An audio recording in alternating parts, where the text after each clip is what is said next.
দেশের শতাধিক নদীতে প্রতিদিন 1 কোটি ঘনফুটের বেশি বালু উত্তোলন করা হয়, যার আর্থিক গড় মূল্য 8 কোটি টাকা, যা মাসে 240 কোটি টাকার বেশি, বছরে প্রায় 3000 কোটি টাকা।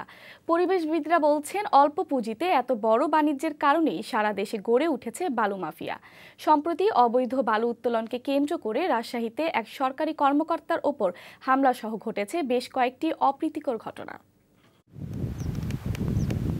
রাজশাহী জেলার বাঘা উপজেলার আলাইপুর হরিরামপুর বালুঘাটে অবৈধভাবে বালু উত্তোলনের অভিযোগ ছিল, যার প্রেক্ষিতে গেল 19 জানুয়ারি নিরাপত্তা কর্মী সহ ঘটনাস্থল পরিদর্শনে যান সহকারী ভূমি কমিশনার ইমরুল কায়েস। এ সময় উপজেলার আলাইপুর হরিরামপুর এলাকায় পদ্মা নদীতে স্থানীয় নওশাদ আলী ও তার লোকজন হামলা চালায় ওই সরকারি কর্মকর্তার নেতৃত্বাধীন পরিদর্শন দলটির উপর। হামলার নেওয়ার পরে আমরা প্রধান 1 নম্বর আসামি সহ যে এই ঘটনার পরিকল্পনা করে এবং নিজে এই ঘটনার ঘটায় এবং জড়িত ছিল তাকে সহ আমরা 10 জনকে গ্রেপ্তার করেছি।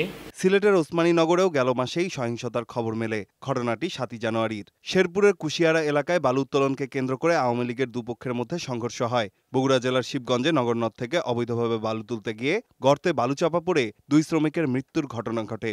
উত্তোলনকারীরা দাবি করেন, সংসারের আর্থিক সংকট দূর করতে নদীগর্ভে বিলীন তাদের জমি থেকেই বালু তুলছেন তারা। কর্ম নাই, এই জন্যই আমাদের নিজে করে জায়গা নিজেরাই কাটা হইতেছে।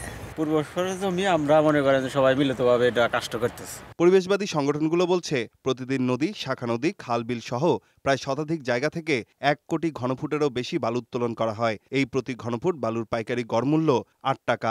সেই হিসেবে দৈনিক ওঠে 8 কোটি টাকারও বেশি বালু।